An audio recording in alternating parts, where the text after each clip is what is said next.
huli kong pagbubuntis wala ko nararamdaman. Ngayon parang mamamatay na ako. Hindi talaga yata parehong lahat ng pagbubuntis. Baka babae na to, biro kong pilit na may halong panghihina. Ang sabi ng nanay ko, bawat pagbubuntis iba-iba. Malumanan niyang tugon at alam ko na eksakto yun ang ibig niyang sabihin. Maya may dumating si Ate Joyce sa pantry at bakas ang pag-alala sa mukha niya. Anak, kamustang pakiramdam mo? Ilang araw na kitang napapansin na balisa. Hindi maganda, tapat kong sagot. Kailangan mo magpatingin ng kagad sa doktor. Mariin niyang bilin bago umalis. Pagbalik ko sa mesa, biglang sumulpot si Floyd. May animo na pag-alala sa mga mata niya. Lumuhod siya sa tabi ko. Mahal ko, kamusta ka? Ayos lang, malamig kong sagot. Hindi, kung ayos ka, hindi ka pupunta sa doktor. Sabihin mo sa akin please, nag-aalala ko sa'yo. Mag-alala ka na lang sa fiancé mo. Singhal ko't nangingilid ng luha dahil sa mga hormonal changes na nagaganap sa katawan ko. Hinila niya ako sa bisig niya at binuhat papasok sa walang lamang opisina ni Hugo. Sa'yo ko nag-aalala, bulong niya, mahigpit ang yakap. Sabihin mo sa akin kung anong problema. Wala, bumalik ka na lang sa demonyang fiancé mo. Tanggi ko habang nagpupumiglas.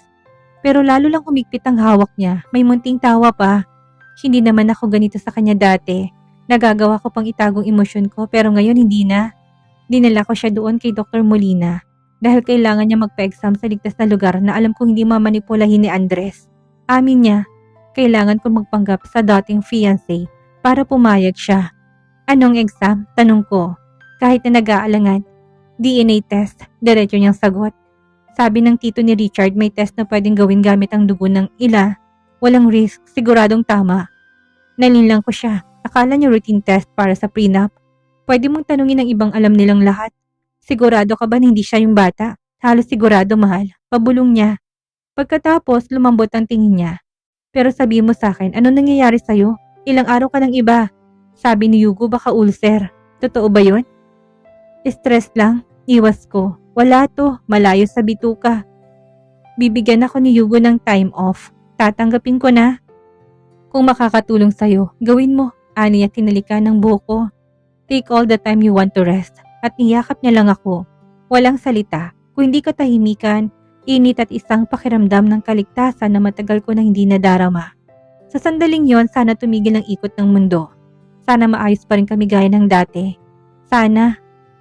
Nakakapanibago si Francesca na matagal ko ng kaibigan at kasama sa trabaho. Na araw-araw kong kasama mula na magpalit sila ng pwesto ni Josh ay nagreklamo tungkol sa pabango ko. Noon pa man lagi niyang sinasabi na mabango ako. Malinaw na masyado lang siyang sensitive ngayon at may dahilan naman. Sobrang stress siya. Sa totoo lang si Floyd nang pinabili ko ng chocolate cake para sa kanya dahil hindi ko naman alam kung anong eksaktong chocolate cake ang magugustuhan niya. Bukod pa doon, mahilig ang kaibigan kong pasahin si Francesca sa mga maliliit na paraan. Dapat ay sa club ko ginugol ang umaga ko. May tennis match at lunch meeting kami kasama isang kliyente para plantsahin ang business details ng isang project. Pero bigla siyang na-cancel kaya nagkaroon ako ng libreng oras. Napagpasyahan ko na dumaan na muna sa spa para magpamasahe. Sa dami ng nangyari, sa tingin ko kailangan ko na rin naman ng magpahinga. Pati problema ng mga kaibigan ko ay naging problema ko na rin yata. Hindi naman sa nagrereklamo ako. Gusto kong maging bahagi ng buhay nila. Pero deserve ko din ang masahe. Deep tissue, hard. Nasa likod ng sports ng spa. Napapalibutan ng punot katahimikan. Habang naglalakad, may narinig akong boses na pamilyar. Napatigil ako at doon ko nakita si Felicity na nakipagtalo kay Ian Montero. Siyempre, alam ko na baliw si Ian sa kanya. Sa ganung itsura ni Felicity, may nababaliw pa sa kanya. Buhay nga naman. Malinaw na hindi natutuwa sa nalalapit na kasal niya. Hindi ko napigilan ang sarili ko. Perpektong chismis ito para kay Floyd. Sa puntong ito, lahat ng pwede naming ibala ay gagamitin namin. Dahan-dahan akong lumapit at nagtago sa likod ng makapal na halaman. Sabay taas ng phone para mag-record. Pero hindi ko inasana ang mga sumunod na narinig ko. Felicity, mahal kita. Sinabi ni Rubilin na ikakasal ka na kay Floyd Russo. Alam ba niya kung ilang beses ka nang nasa kama ko nitong 3 buwan? Galit na sigaw ni Ian. Minsan nga ikaw pa ito nagpupumilit para may mangyari sa atin. Tapos ganun na lang? Tumahimik ka, Ian. Dapat ka magpasalamat ka na binigyan kita ng pansin. Sarkastikong sagot ni Felicity. Hindi ka magpapakasal sa kanya, banta ni Ian. Ah, ganoon. At sinong pipigil sa akin para maging Mrs. Russo? Hamon niya. Ako, Sinabi rin ni Rubilin na buntis ka raw sa anak ng payaso na yun. Pero hindi ako naniniwala. Siguradong akin yan. At hindi ko hayaang ibang lalaki magpalaki sa anak ko. Gate nito.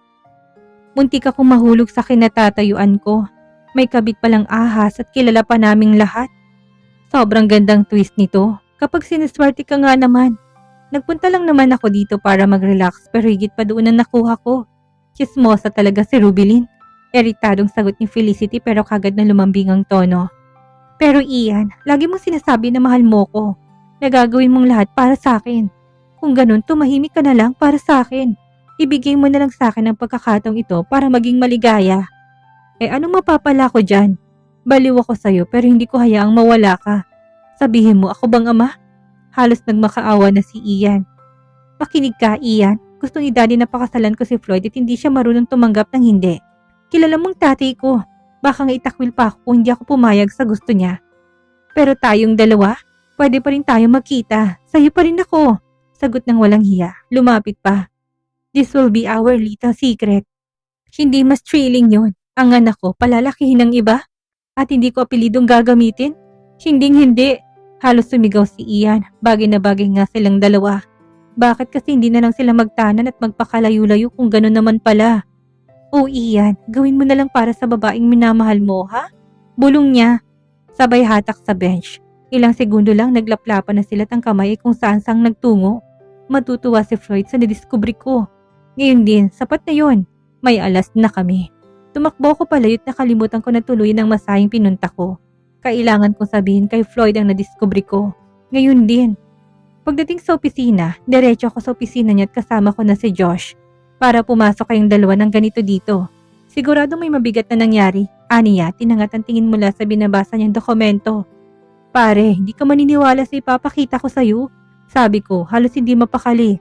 Kating-kati ako. Ano bang pwedeng mangyari sa club na ganyang kabigat? Malamig niyang tanong. Chismoso ka na din? Ang fiancé mo. Nakangisi kong sagot.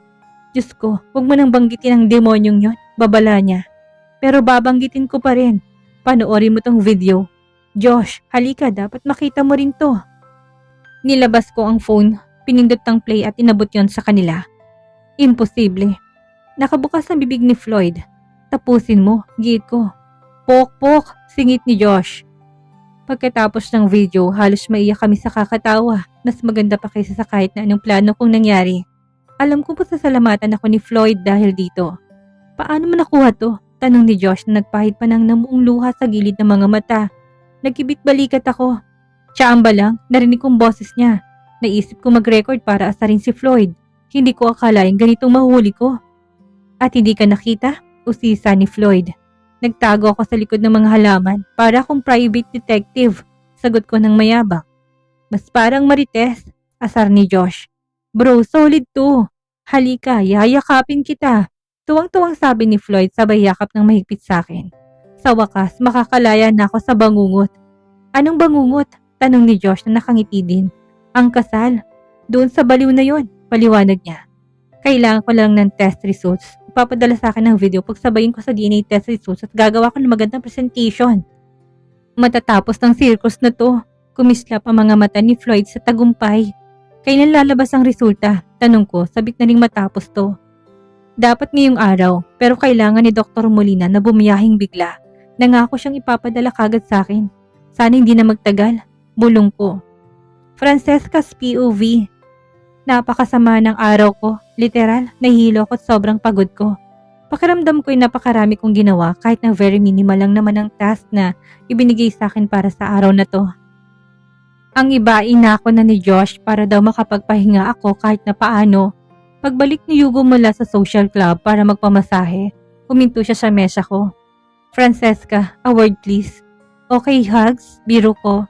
Iba, gusto ko yan. Ngumiti siya, yung magaan at napakagandang ngiti niya, pero lumapit ka at amuyin mo ko.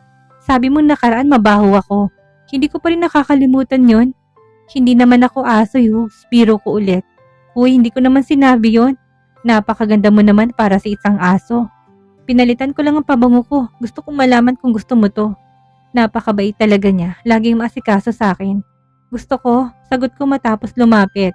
Mabuti, ayokong tumakas sa oras ng trabahong assistant ko dahil lang sa amoy ko. Tumawa siya ng malakas bago pumasok sa opisina niya. Doon ko lang napansin si Josh na nakatayo sa may pintuan at nakatingin sa amin. Hindi naman siya yung tipong nanguusig. Tipikal na curious lang siya sa eksenang nadatnan niya. Anong na-miss ko ha? Tanong niya na bahagyang nakataas ang kilay. Wala, nainis lang ako kanina sa kulong ni Yugo kaya pinalitan niya. Ang bait hindi ba? Paliwanag ko na may ngiti. Showing who's boss, gusto ko yan, natawa si Josh. Pero biglang lumambot ang tono. Francesca, yung totoo, kamusta ka ba talaga? Nag-aalala kami sa'yo. We all know you're under the weather but we need more than that. Okay lang ako Josh, stress lang. Talaga? Naningkit ang mga mata niya. Talaga, kung ganun sumama ka sa akin, nilahad niyang kamay niya. Kunin yung bag mo, aalis tayo dito. At saan naman tayo pupunta? Tanong ko habang kinukuha ang bag ko. Magdi-distress, nakangiti niyang sagot. Kung stress lang din ang usapan, marami din ako niyan at wala na tayong ginagawa. Kaya pwede na tayong umexit. Gusto kong idea niya tapos na ang mga task namin. Magkasama kaming lumabas. Nagkwekwentuhan kami hanggang sa makarating kami sa isang maliit na bake shop na may mga upuan. Umupo kami at nagkape doon. Francesca, hindi ako tanga. Automatic kung nagkunot ako ng note na gulat. What? May 5 akong pamangkin. Hindi ko lang nasabi dahil wala naman sila dito. Mahal na mahal kong mga kapatid kong babae. Kahit na nasa malayo na sila, tinalagaan ko sila buong pagbubuntis nila. Huwag mo akong lokohin. Buntis ka, hindi ba? Si Floyd ang ama? Nanigas ako. Josh, pilit akong ngumiti ng kalmado. Saan mo nakuha yung idea? Come on, seryosong sabi niya. Maputla ka, pumayat ka, lagi kang nahihilo. Antukin tapos ngayon ayaw mo na sa kulo ng boss mo. At oo, lalaki ako at mahal kong asawa ko. Pero napansin ko medyo lumaki ang dibdib mo. Sa isip ko minumura kong sarili ko dahil mukhang hindi ko matatagong pagdadalang tao ko. In short, lagot ako. Mukhang nahuli na ako at mas lalong nakakomplikasyon kung itatanggi ko pa yon. Please, huwag mo sabihin kay Floyd na mong luha sa mga mata ko. Hormones, bulong niya. Sabay tawag ng waitress at nag-order ng pineapple mint juice. Hindi ko muna sasabihin pero kailangan niyang malaman. However, dapat namang galing sa'yo. It's your story to tell. Kaya ngayon ikwento mo siya lahat sa akin. Kinuwento kung paano nangyari, sabay pakiusap na wag na muna niyang ipaalam kay Floyd. Hindi pa, hindi bagong nalalapit niyang kasal. Bakit? Kunot noo si Josh. Matutuwa siya dahil ayaw kong gamitin ang bata para pilitin siyang manatili sa akin. Talaga ba na iniisip mo na gagawin niya yun dahil siya bata? Lumapit siya, hindi makapaniwala sa takbo ng utak ko. My friend, baliw ang lalaki niyon sa'yo. Ang tanging dahilan kung bakit hindi kayo magkasama ay dahil ikaw ang umiiwas. Naintindihan ko kahit papano pero ginagawa niyang lahat para protektahan ka laban sa mundo. Mananahimik ako pero kung pakiramdam ko na hindi mo siya sasabihin, ako mismo magsasabi sa kanya. Karapatan niya bilang ama. Doon ako tuloy umiyak na parang bata. Damn, hormones talaga. Halos 1 oras akong inalo ni Josh. Alam kong pinagtitinginan kami pero wala akong pakialam sa kanila. Mabigat ang buong araw ko at simula kanina'y magulong isip ko. Pag-uwi ko drain na drain ako. Pero pumayag ako sa gusto ni Leo. Gusto niya na makita kami kaya matapos na matulog ni Liam ay hinintay ko siya. Kailangan ko siyang makausap. Dumating siyang nakasuot pa. Galing trabaho tinalikan ako ng marahan. My beautiful one, nag-aalala ko. Hindi magandang pakiramdam mo nitong mga araw. Sabi niya habang umuupo. How was your day? Leo, may sasabihin ako na magbabago ng lahat sa pagitan natin. Ang tanging makakapagpabago lang ay kung bumalik ka kay Floyd o mas mabuti kung piliin mo na ako. Sagot niya, puno ng pag-asa. Hindi yon, kinakabahan kong sagot. If that's the case, mag-relax ka. Kahit na ano pa yan, hindi magbabagong sitwasyon natin.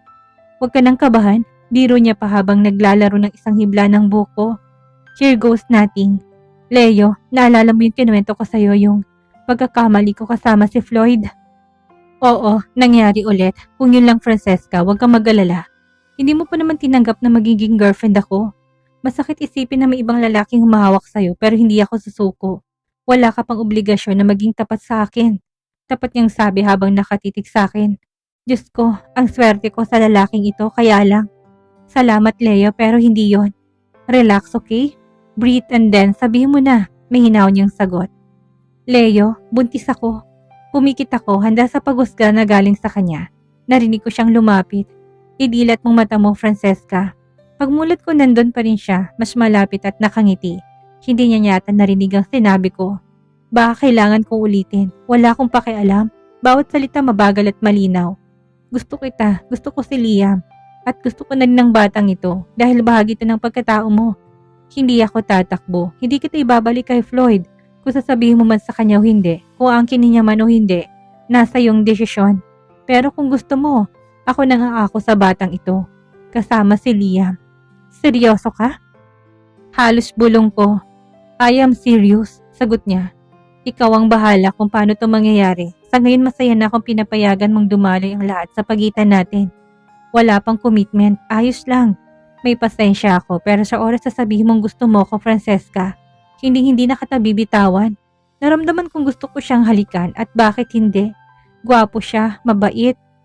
Walang komplikasyon, basag ang puso ko pero baka kaya niya itong buuhin muli. Napakaraming posibilidad at hindi lahat ng babae may ganitong pagkakataon. Umupo ako sa kandungan niya.